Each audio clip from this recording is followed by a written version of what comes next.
makes 500 billion electronic payments every year that take 36 trillion hours to process and cost people tens of billions in fees.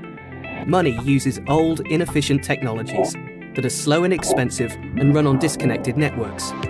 The internet has made the world a flatter, more connected place, but payments have not kept up. It's time for money to evolve. Introducing Ripple, a new global payment network that does for money what the internet did for information. With Ripple, payments are as easy as email. You can send currency of any kind to anyone in the world in seconds for next to nothing. It creates new businesses, helps existing businesses grow, supports powerful applications, gives people control of their money, and makes the global economy accessible to billions of people without access to banks and financial institutions.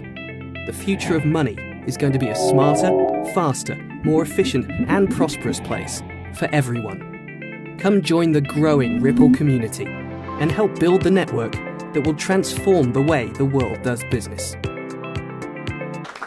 We're gathered here today at the White House this afternoon to discuss a very strong and groundbreaking achievement for the United States and Japan, the signing of the new U.S.-Japan trade agreement and the U.S.-Japan digital trade agreement. Digital is becoming a very big factor in the world.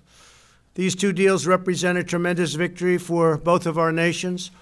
They will create countless jobs, expand investment and commerce, reduce our trade deficit very substantially, promote fairness and reciprocity, and unlock the vast opportunities for growth.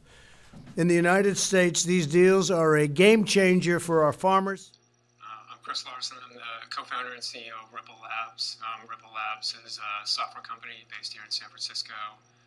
We're about 80 people now. About 2/3 of those are technologists.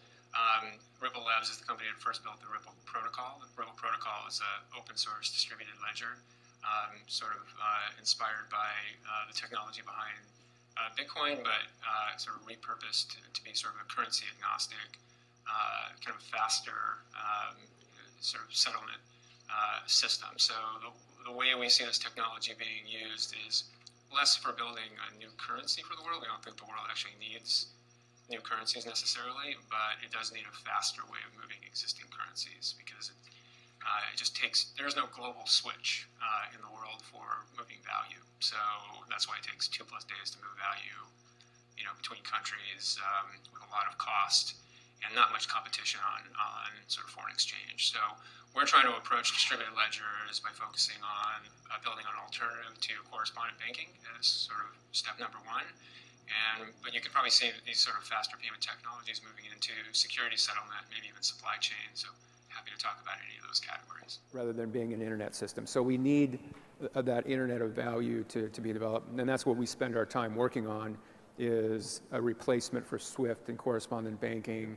How do you get all of the payment providers, all of the wallets onto ILP? And then how do you use XRP as on-demand liquidity so that all of these providers don't have to keep balances all over the world because the process is so inefficient. We think that's the winning kind of killer app. And then I think last group talked about a Cambrian explosion. Yeah. Then you get that Cambrian. That there are problems with the current financial system that are not being solved, that payment systems are not doing what they have to do. And the introduction of these digital currencies is in some ways, I think, an attempt to meet these unspecified demands, but in an environment where rules that were kind of old hat rules no longer apply.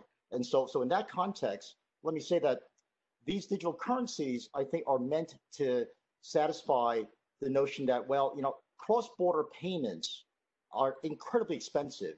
Remittances, right, alone, private, retail remittances are cost an arm and a leg if you go through Western Union.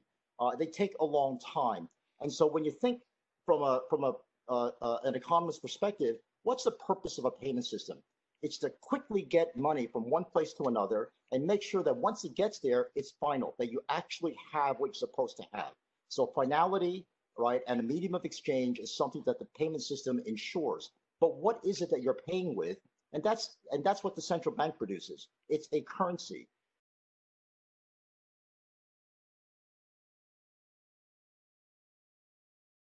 Is 10 years out on the financial crisis, we still don't have the infrastructure perhaps to prevent the next one. And I think this is where digital assets can really help, because an efficient digital asset can really solve some of the key problems in global liquidity.